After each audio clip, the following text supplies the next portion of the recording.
chat. Let's start the show.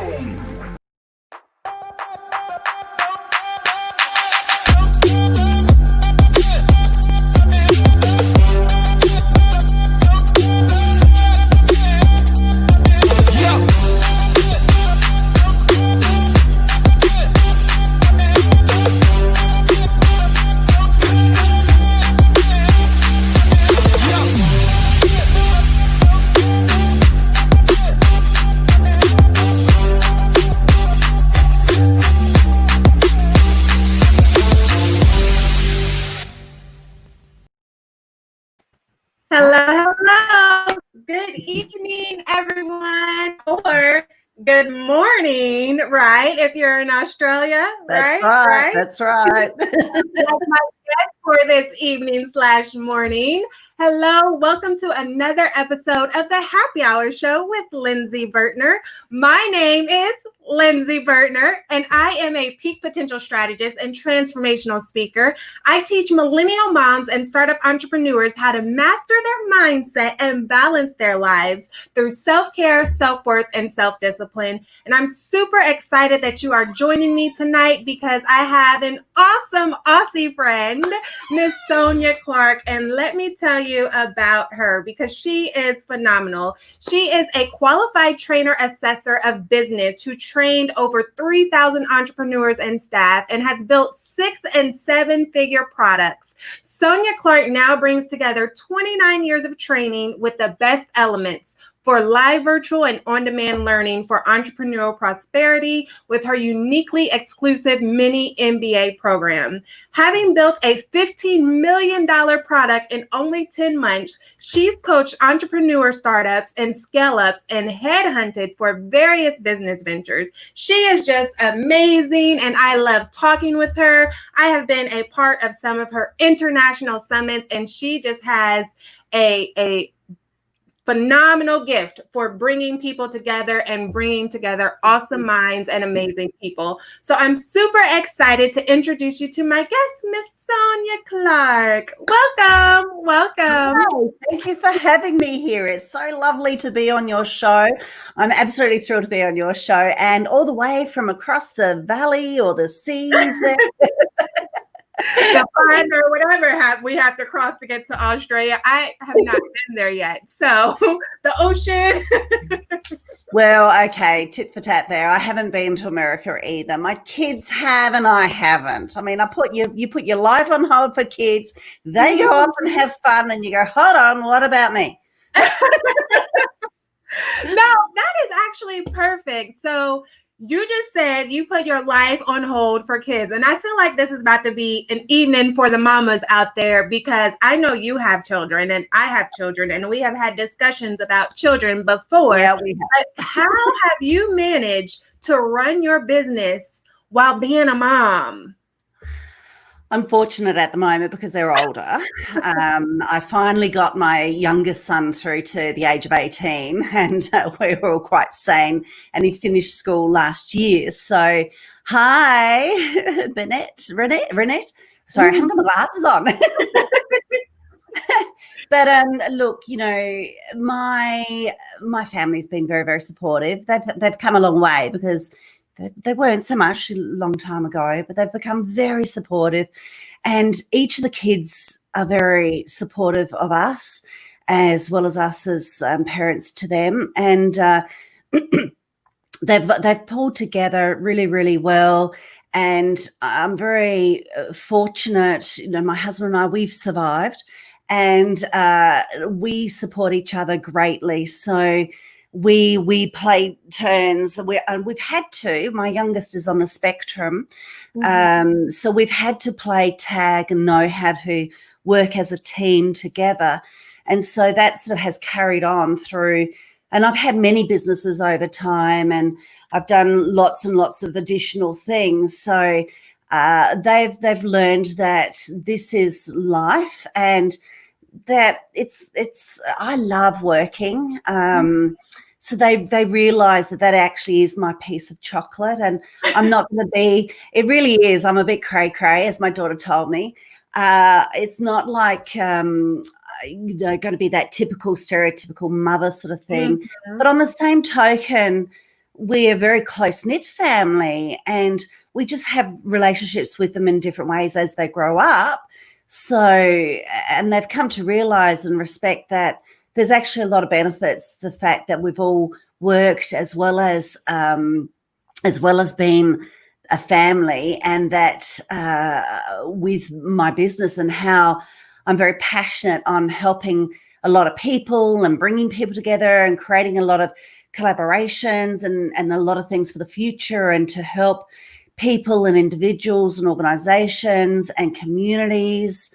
That to me, I look at it like it's my duty to role model to the best as I possibly can, and to take on opportunities or create opportunities, and that gives the kids a whole lot more ability to be a whole lot more adaptive and innovative. Mhm. And we've often talked about it here and there, and I've said to them, well, do you feel that you've missed out? And they're like, no. Other Right. than perhaps I haven't been a cook. And I said, thank goodness, otherwise I really would be the size of a house. And looking at all the wonderful connections that I've been making of late, they're like, wow, it's actually good to be work. It's not a Right. job, it's not Right. boring. You don't have to hate it. You can be a whole lot more empowering and create some wonderful things. So how have I done it? I've dragged them along. I love that you said that, though, because a lot of moms feel like I have to live for my kids. I have to do everything for my kids. I can't miss a single game. I can't miss a PTA moment. Like, if I miss anything, then I'm the worst mother ever. And unfortunately, society makes us feel like that sometimes. Like, if you aren't doing every single thing and all the bake sales and all that stuff, then you're a horrible mom. And that's so not true. And that's exactly why I find that a lot of mothers out there are burnt out and exhausted, and they're secretly resentful. They don't want to admit it, not knowing that their neighbor next to them is feeling the exact same way because they're not doing what they truly love, and they're constantly pouring into everybody else in their house and not doing what they love and what they enjoy, and not ever putting themselves first. Like, it's okay to miss a soccer game every now and then. It's okay if you can't cook dinner every single night. It's okay if the laundry sits there just one more day. Yep. Look, gosh, there's actually quite a few things in there that I'd love, to I've always can deep dive down into. I think that one thing's been quite a blessing for me in a lot of ways. My first career for quite some time was hairdressing. So it gives you an opportunity to talk to a heck of a lot of mums and to realize that I'm doing okay, and yes, I'm a bit of a perfectionist and a workaholic, but also that I try to do all of those things. But also on the same token, with the amount of people, the amount of mums that I've met along the way, it's like, actually, you know what? I'm doing okay. And if I drop the ball every now, it's okay. And I have a good sense of humor, and I can say to my kids, hey, I sucked at that, didn't I? And they go, yeah, you did, Mum. Oh, shoot. I didn't do that. Why didn't you remind me? So I also try to get them to be responsible and say, okay, well, if you've got that bake sale thing coming on, how are we going to do it? I'm not here to be your slave. Right. This is also part of your life. Do you want to participate in that or not? Yes. Okay, let's do it together. My kids have been cooking since they were 9. They've been helping in the kitchen. They help with chores, all of those sorts of things. I'm a bit of I get this from my husband. He's a survivalist. He loves those prepping shows and stuff. But it's so true. If I wasn't here, if something horrible happened, could you pick up and go forward? Right. And that, as a mum, I also take it on very, it's a huge responsibility to show my children how to survive, how to continue to grow and flourish as a wonderful human being, to be a role model to others and not take everything on. It's always about sharing and collaboration and negotiations. Unfortunately, sometimes I teach, and I, especially with my young one, because being on the spectrum with Asperger's and autism, they don't always get those jokes and those innuendos. So one thing I've had to teach him from a very early age is to negotiate, and damn, he's good. He negotiates way too well. That's funny. Yeah, look, it's I'm not going to beat myself up. Every now and then, sure, we all go through it, and sometimes my husband gets on that bandwagon a bit. It's like, no, we're still great parents compared to, what our children could have, and we've only ever can do the best at any given moment. And at the end of the day, so long as there's joy, so long as there's love, so long as there's compassion, so long as there's paying it forward, I don't just give to my children. I teach them that they've got to give. It's about giving to others.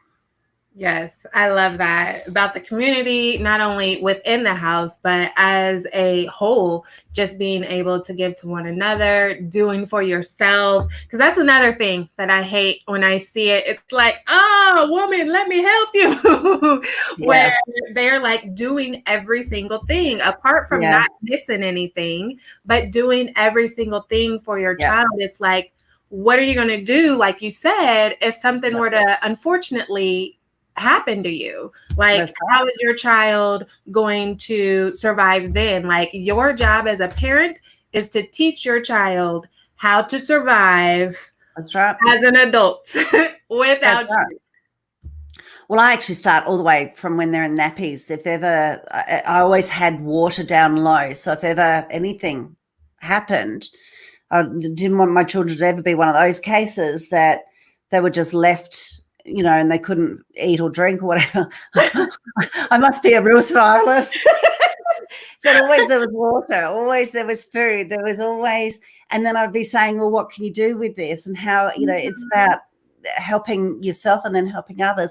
I have been one of those mums, though, for a while, and I think we all fall into it where we start to do everything.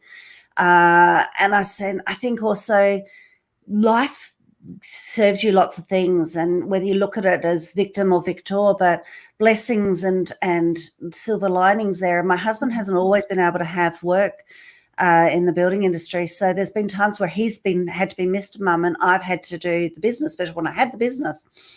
And it's good because the role change, and we've done that at least 3 times in our marriage, and we're doing it currently now too, that it's good for the kids to see that everyone plays a part and for survival and how to help the unit, the family and the individuals to move forward. And so then my family also grew up and my kids knowing that, okay, Mum, her chocolate is this work and that's not always healthy either.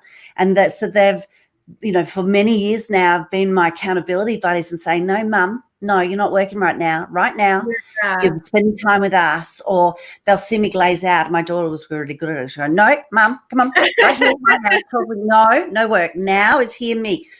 Yes, darling. And it would be sometimes just dragging me away, that if we just go out and go to the beach or something, and then I'd be whinging and kicking and screaming, but then otherwise I'm like, later I'll say, thank you so much.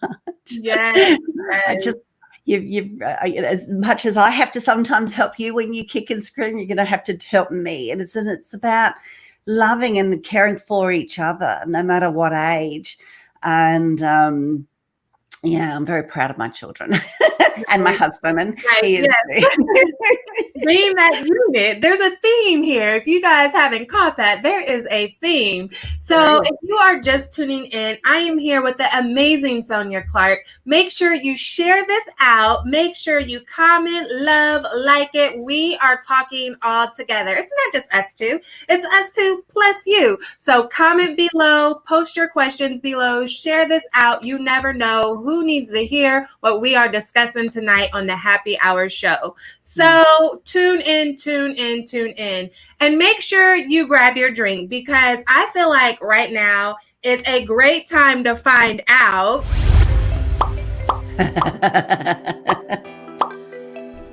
What's in your cup? Woo, woo, woo!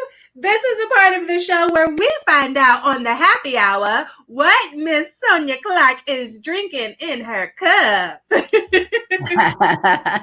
So, who gets the prize if you can't guess what's in my cup?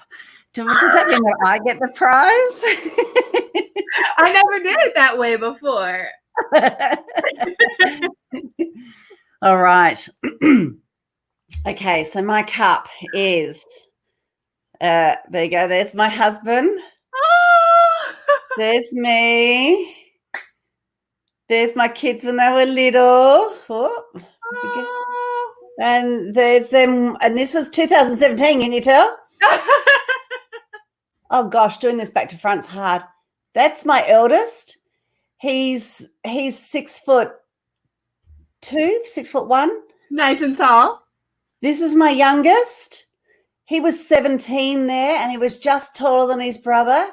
He's now 2 inches taller and 19. And he's my youngest. And there's my poor daughter. She didn't get the gene. She didn't get the gene. So she's 24. And look, she comes to the height of her eldest brother's shoulder. Poor darling. Poor darling. But she keeps them in tow. Nice. Nice. And I love that you're drinking out of a Christmas cup because I'm one of those people, like, I don't care what holiday or season it is. If I want to use something or wear something that's out of season, it's like, that's my choice. And I can do that if I want to. Exactly. And I love this. I actually made this for my mum. She passed last year.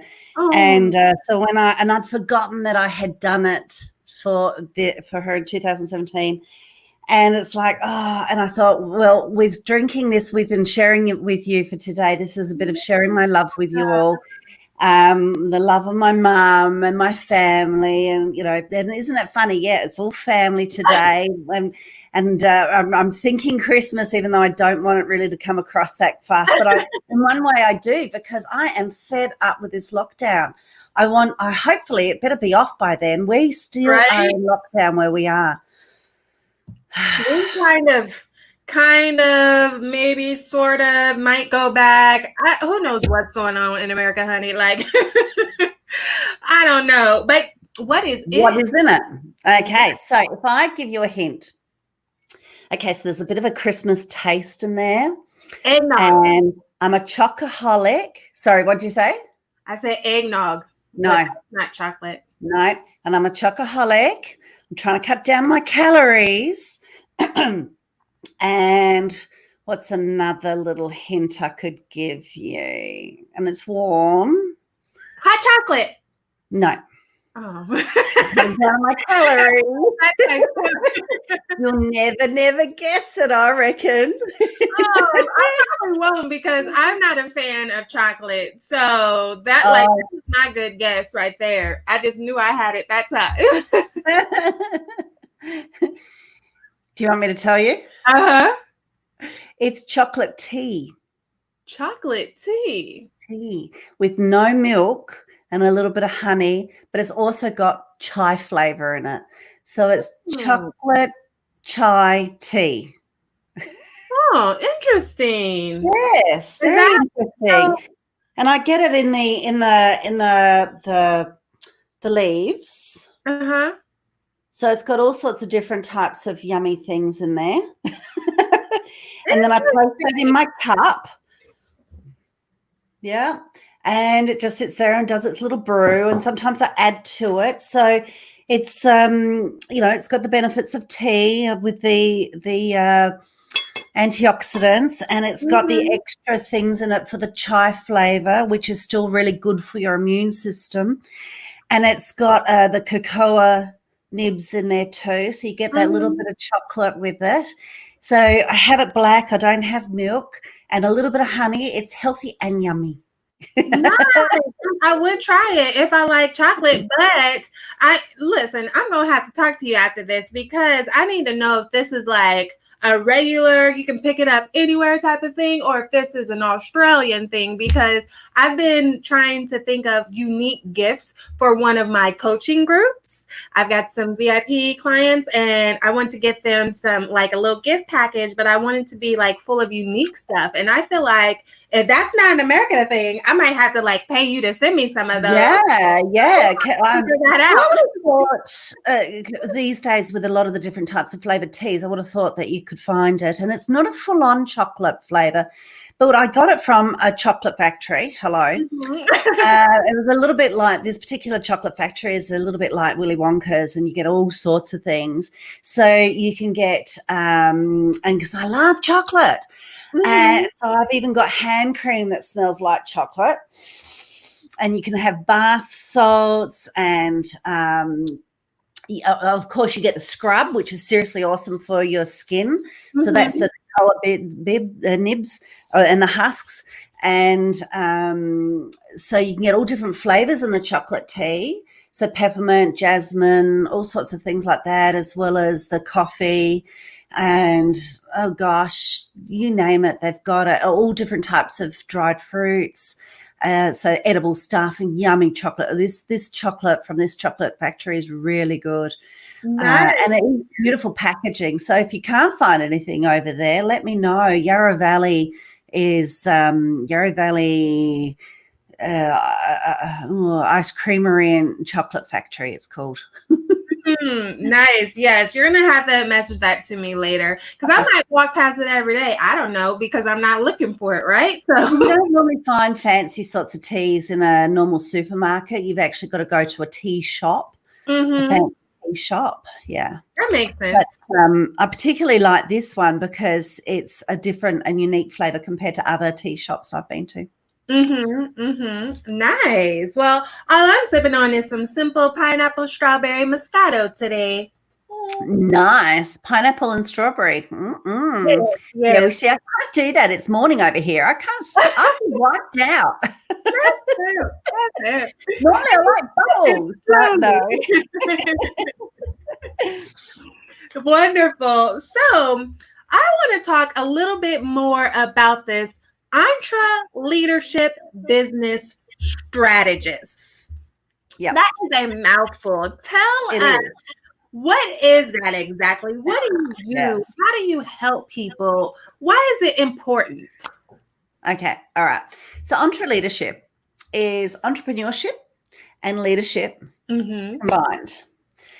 Dave Ramsey coined it, and it's more and more people are starting to get on board with it and starting to realize that it's very much so about upping the ante of leadership and upping the ante of entrepreneurship. And it has an underlying ethos of that paying it forward. So that's why it really resonates a lot with me. And it's about really empowering people and organizations a lot more and creating a whole lot more leverage. And I'm all about leverage. You know, you don't want to get to my age in their 50s and go, oh my gosh, I've been going round and round bushes for so long. You want to try to take some of those shortcuts. I'm from the era that, you had to, shortcuts was wrong. Right. And you had to earn the stripes up your sleeve and start at the bottom of the rung of that ladder if you're going to go onto another new ladder. And it's going to take years and, a bit silly. But anyway, had a lot of value in that. And now that's really quite gone. And certainly into the future, we're seeing stats. Prior to this epidemic, prior to that, it was forecast that entrepreneurship was going to quadruple in the next 3 to 5 years. And that also a lot of forecasts around that big, large organizations were going to have to take on and consume a whole lot of other organizations and middle-sized organizations, but they weren't going to be so much of a hierarchy. They were going to flatten out. And with a lot of middle-sized businesses, they will either implode. They'll either have to go with the very, very large organizations or scale down and become a lot flatter and smaller, like the small business and entrepreneurs. So, and with the whole of the technology, that's been a major facilitator for those things to happen. So we're seeing more and more even kidpreneurs become multimillionaires. And so then with all of this, with the pandemic, it's really been the catalyst to start it now rather than to look at it in 3 years' time, of how there's even more people that have decided from working home, well, actually, I want to do a sideline hustle, or I want to go into my own business. There's other businesses going, oh gosh, we need to scale back now and go flatter. There's other very, very large businesses that are saying, well, how do we survive this? We need to look at rearranging our staffing. Do we cull some of the staffing, or do we amalgamate with some other people's resources and offer different things in different ways so that they can still continue their resources as having staff as well as their IP, intellectual property? So on the whole business level, this year in particular has changed it quite dramatically and quite fast. And entre leadership, thank goodness, has been at the end of, well, it's been around just for a little bit there, and it's been developing, and so it's in its infancy, and it's there positioned, ready to help people in these phases of change for business. I'm passionate about business because it helps put food on the table. It impacts a lot more people's lives than what you realize, and it helps build communities.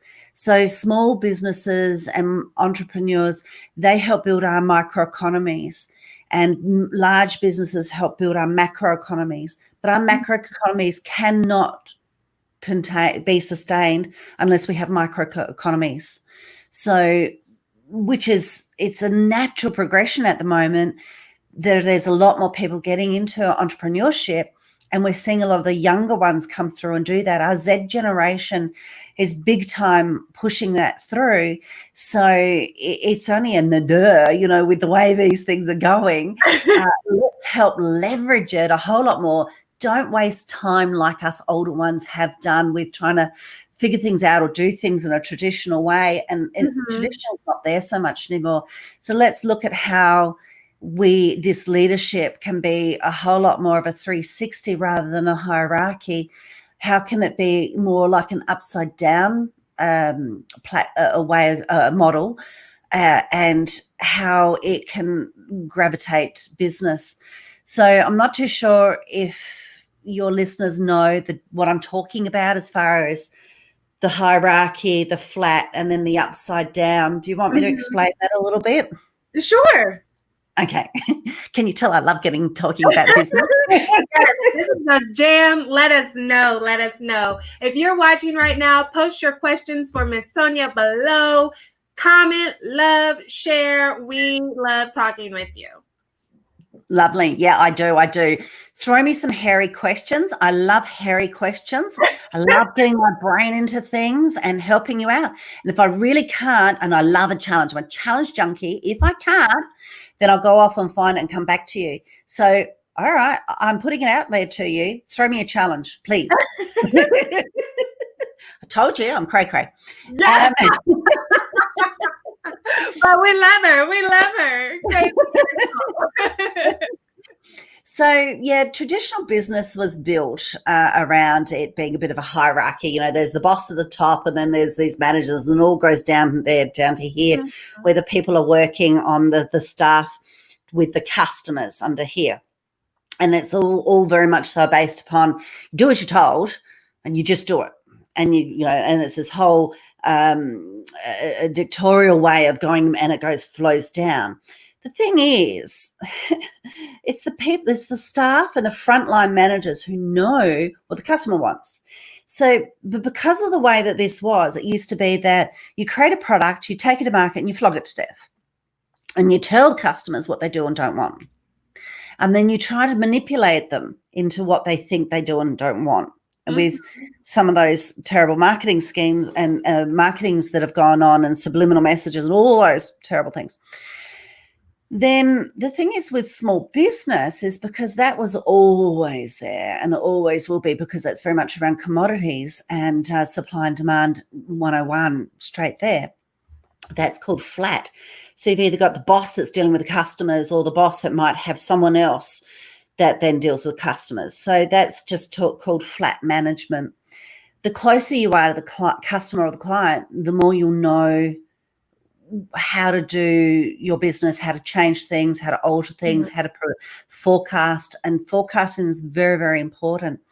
Some of the big businesses have actually tried, though, to do an upside down management process where they get the customers to dictate to them what they want, and then it goes through to, so then the staff are feeding back that information, the managers are feeding back that information, and as it goes downward into the bigger people who make the bigger decisions, their decision making is around viability and not around tell so-and-so to do that, let's pass the buck.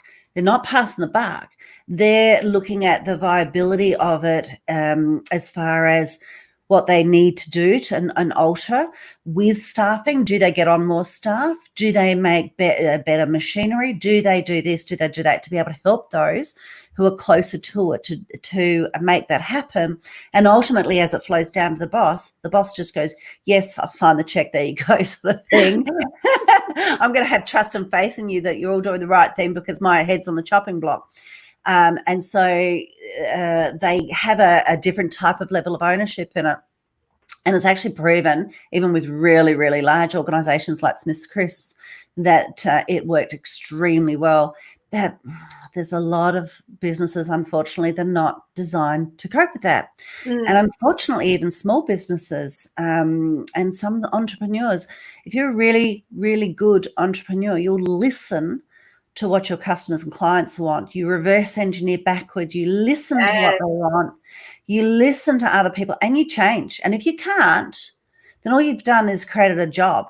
And join. You might as well go and have a job with an organization, because you'll get more money sometimes that way in the short term, or that you'll get looked after in the short term. To be the boss and to be an entrepreneur in particular, you have to be a whole lot more flexible, a whole lot more adaptable, take on criticism, and change and adapt. And so this is where the leadership, I'm very passionate about it. Leadership's got to start with yourself, self-leadership first, to then know how to lead others. And it's not through, I'm the boss, I'm making the decisions, I'm telling you to do that. Or if someone comes back to you and says, I don't like you, or I don't like your business, or I don't like your products, is it not about, well, whatever, or that customer's got a problem, that customer's got an issue, or, no, they create your business. Otherwise, you don't have a business. It's just all of those sorts of things that we know, but it's putting it into action a whole lot more, having the accountability with people and ramping up the fundamentals of really great leadership and really great entrepreneurship. And with leadership, there's lots of different types of styles. So it really does depend on the vehicle, the business, and your products and your services and your customers at the end of the day as to what leadership should you do. And if you can't do it, then who do you get in to do that? Yeah. And you said some key things, because it is important, one, to listen to your market, listen to your customers. Like, some people get so gung-ho on what they want, and then they're wondering, like, why is it crickets every time I'm trying to do something? And then it's like, oh, no one's supporting me. But it's like, you aren't giving anybody what they need. You are finding the people that actually want what you have. So either you need to change your market or change your product, depending on like what the struggles are. And I love that you said, like, you have to, be inward, be that leader within yourself and spread it outwards, because we're all leaders in some way or some form. It's just about, are you flexing your leadership muscles, right? So I always talk about how you have to be self-reflective and willing to take that criticism and willing to pivot and change as needed. And, not have a whole bunch of yes men around you, because that doesn't help you grow at all. Yep, exactly. Not at all. I mean, even I was surfing the other day. Sometimes I take a bit of time out and I watch a bit of TV. Pretty rare, but I was surfing and a program of House came on. Hi, Chelsea. So and one of the episodes of House came on, and he was trying to decide who should stay in his team and who should not. Mm-hmm. And one of the people who was a bit of a yes man, but had all the answers, all the ideas, came up with all of those sorts of things, he ended up, and everyone was getting very jealous and all those sorts of things. He ended up, House let him go. And they were like, why? He was the best. Why? It's like you two are two peas in the pod. And as someone else said, it's because the House doesn't need that. He doesn't need someone who's just like him. Right. He needs people who are not like him to challenge the viewpoint to be able to get that solution happening quicker. So true. We can look around us all the time with all the various different lessons for life and business, and are we applying them? But it is certainly being reflective is very, very important. Definitely. I wholeheartedly agree. So if you're just tuning in, I am talking with the lovely Sonia Clark here on the Happy Hour Show with Lindsey Vertner. And we have talked about motherhood. We've talked about chocolate tea, and we've been just talking about business models and why you have to be reflective and a leader in your own right to have a successful business. And so I think that this is a perfect time, for 30-second hot shot. Answer the question in 30 seconds or less, or take your shot. Woo woo! Now listen. You don't have to take a real shot unless you want to, okay? It can be a hypothetical shot. I know I didn't prepare you for that, but this is too early here. Damn it, but I have got the stuff. No. Husband, bring her a shot. No, exactly. I'm like, ooh, you're really touching my arm there. but it's morning time for you, so yes. We gotta be good. Morning time in Australia. So this is the part of the show where it's 30 seconds. Miss Sonia has 30 seconds to answer your questions. And if she doesn't answer it in 30 seconds, then it doesn't have to be a real one. Not a real one. So let me get my timer ready, because I have some questions here. Post your questions below. If you didn't submit it in advance, it might not get answered, but that's what you get for procrastinating, okay? Let me set the timer for 30 seconds, and I'm going to read the question, then I'll start the timer, and then you got 30 seconds, okay? So let's see. You work with entrepreneur leaders for EntreLeadership as a business strategist. How do you embrace all of your purposes? I think they mean like if you have a lot of different talents. I think that's what they mean. Without confusion. So I'm going to rephrase that question because it was a little confusing to me. If you're working with an entrepreneur who has all these multi-passions that they love, and it's like one day they're selling this, another day they're selling this, and how do you embrace all the parts of you that you love, yet still be clear to your client about what you do without like throwing out everything that you love? I think that's at least. I revised your question, okay? Ready? Go. Okay. So I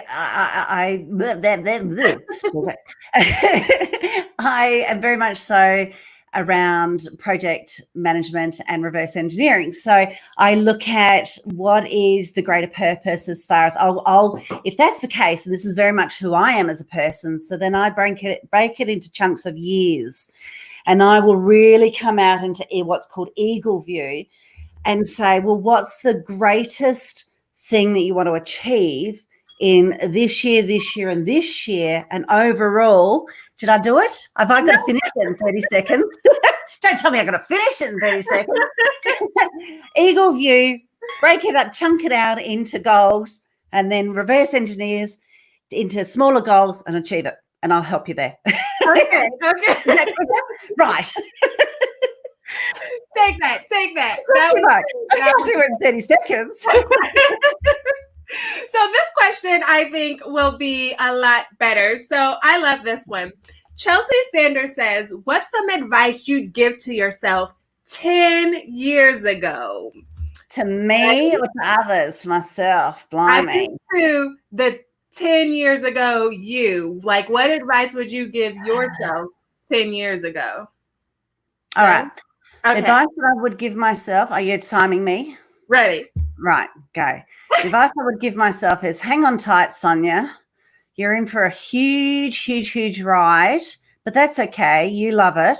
You love the adrenaline. Now, in the meantime, stop eating so much chocolate and champagne. Get some frickin' exercise. Done. You have 15 extra seconds. That's right. Save some money. Don't spend it all. And look for that diamond ring you lost. Oh. And look, you got that in. My mother-in-law. So yes, she meant you. So that was perfect. We were spot on.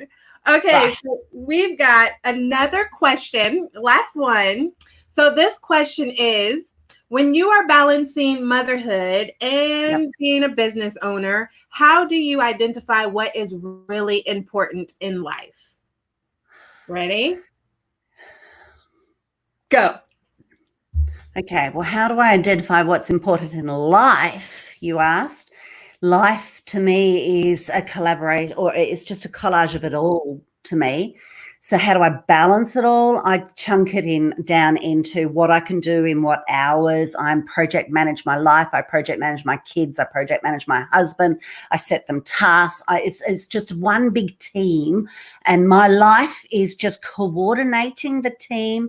I'm not always going to be in control of my life. And I suppose getting back to the advice, get over it, Sonia. Keep going. That was good. Okay, let me turn that off. I love 30-second hot shot because it's just so fun. It's so fun. And watching your facial expressions, I love it. So, I'm surprised it didn't go red. I normally go start going, oh my God. I love it. And if you love 30-second hot shot, make sure you tune in every Tuesday evening at 9 p.m. Eastern, where I chat with my guests. We chat about all kinds of things: life, love, liberty, the pursuit of happiness. Literally, that's why it's the happy hour show. But no, really, tune in, comment, love, share. Remember, this is a conversation between all of us. So leave your comments down below. Share this out. You never know who needs what we are chatting about. Make sure you tune in. And if you want to make sure that you stay updated on new episodes or special airings or happy hour VIP specials, make sure you sign up for updates at bit.ly/happy updates so that you can stay tuned for all things happy hour. So this next question, you do not have to answer in 30 seconds because this is an important question. It's all about what I'm about. It's about what this show is about: happiness and creating happiness, that genuine real happiness. Because I mean, happiness can't be bought. We see evidence of that all the time, of people chasing happiness, trying to buy things, or chasing happiness in relationships, or millionaires and billionaires being depressed, and we're like, why? And it's because happiness comes from within, that you create yourself and put out into the world and end up attracting more of it to you. So this question that I have to ask every single guest: how do you intentionally create happiness in your life? I'm always aware of it. Excuse me. I make myself accountable to myself. I also have little affirmations, and I'm always reflective as well as because I know that at the end of the day, it still comes down to me to be able to do that. I can't rely on other people to make me happy. So I have to rely on getting myself to be happy, because I certainly have faced a lot of different challenges, and I've had the depression, and I've had my son be, suicidal, and I've had both my parents pass, and certainly my mum in my arms. And a lot of those horrible things can happen in life, and plus, there's a whole lot more. How do you turn around and still be happy? Like I said, I still also do the whole eagle view, looking back and look at the silver linings. What was the blessing in disguise? What is it that I do have compared to what I don't have? Rather than always going, oh, I don't have this and I don't have that, I go, oh my gosh, I do have this and I do have that. Oh my gosh, I am so lucky and I am so blessed. Yes. Make myself accountable, and I have the affirmations. So I have to try to turn up my, hold on, you can see it that way, my happy voice here compared to my negative voice, and turn this one down. I've got to turn this one up. Yes, the wall they call. I go, shut up. You talk more. And so I've got to turn this one up. So I do lots of different things, but I have a couple of different go-to affirmations in the spot, because I used to freeze up in the spot. So I had a couple of 3 things at least that I'd have so I can quickly pull it up in the spot to help me push forward. And then certainly at nighttime when I reflect, I'll do all sorts of different things. I'll go to bed, go to sleep listening to different things like healing music, vibrational healing music. Mm-hmm. I might meditate on chakras and stuff like that, or or just listen to rain music. But this thing is like, it says things like, it's okay, I've done something like this before, I can do this again. Yeah. Or if I haven't done that, it's I've done something similar, I can do this again. And my third one is, okay, don't freak out. I'm going to come back to this. I'm going to find what I need to. I'm going to come back to this. And I've gotten into the habit of allowing a little bit of breathing time. And in that, I make sure I look for 3 positives to every 1 negative. Nice. And that helps me be happy. I love it. I love it. It's so much about our self-talk, because one thing I like to say is, if you let your friends talk to you the way they used to talk to you, would you still be friends with them? And that's a great perspective shift, to be like, dang, I really do talk negatively to myself, because we all have that inner voice. Like, what is your inner voice telling you? Is it building up or breaking you down? And it's important, because our tongues do have the power to speak life or speak death over a situation. So it's important that we quiet that negative self-talk and increase the volume on that positive self-talk. So I absolutely love that you did that. And if you're just tuning in, make sure you comment, share, love this video. We love having you here on the Happy Hour Show. Tune in every Tuesday evening at 9 p.m. Eastern, or in the morning time, Wednesday morning in Australia. What time is it there? 11? It's 10 to 12, 10 to midday. So it's not too bad. Okay. Yeah. So not too early. You don't got to get up at 5 in the morning if you're in I've done that for other people, and oh my lordy. And I'm not a morning person, so I really appreciate today was a bit later. Thank you. My pleasure. I do what I can to create happiness, you see. Lots of happiness.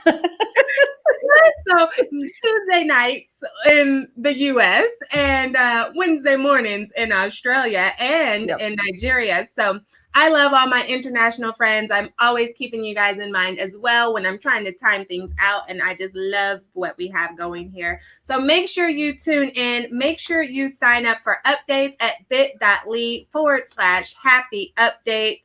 And Miss Renette says she wants some of that chocolate tea.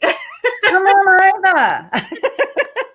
I've got a plethora of it, and then what we can do is I've also got foot spas. We can have feet in the spas. I know how to enjoy, And then after Oh, the tea later, then the bubbles, the drinking bubbles will come. oh, okay. Oh, so after the tea and the foot spa, then we have the one. Yeah, the yummy stuff. The one. So I absolutely love it. Now, before we go, you have a special gift that you would like to share with the viewers. Yes, tell us all about it. Yes. Excuse me. So I have a checklist, and it's 7 game-changing leadership strategies, and it's for your business, but you can apply it even into your jobs, into your job roles. And it also, believe it or not, comes with 8 extra bonus business building tools. Now, again, you can still use that in a job role. However, if you are in business, you really should be having this. So these are the some of them are the typical fundamental business building tools. But what I've done is I've given that to you as a PDF, but I've also got some training videos on how to use it, a whole lot more than what probably someone's ever shown or told you before, as well as 2 extra coaching videos in amongst it as well. So I've tried to keep it holistic for you, for yourself as a business, as a leader, and to keep going and moving forward. Yes.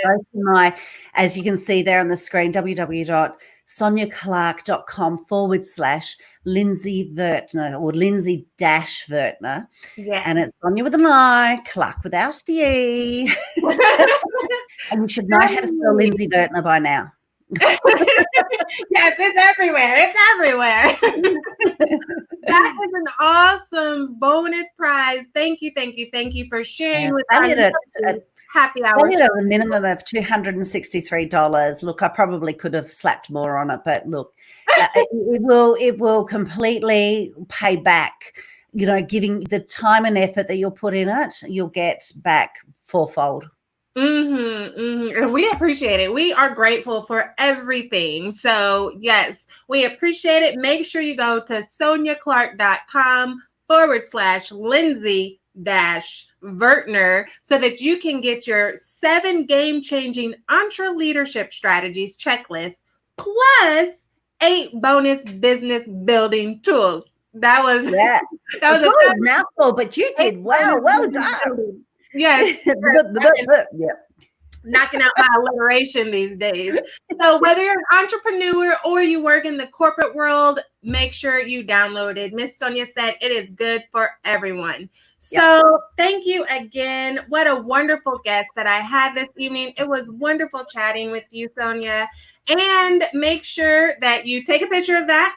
Watch the replay so that you can get your bonuses. Sonia is absolutely amazing at what she does as a business strategist for the Entre leader.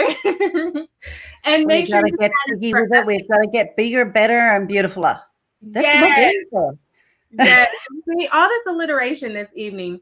Sign up for updates at bit.ly/happy updates. And make sure you tune in next week at Tuesday, 9 p.m. Central. Eastern, 9 p.m. Eastern, 8 p.m. Central. As I talk with Nicole Walker, CEO of She Leads Podcast. It's going to be another awesome night. Make sure you grab your drink and join the chat. And with that, I bid you farewell.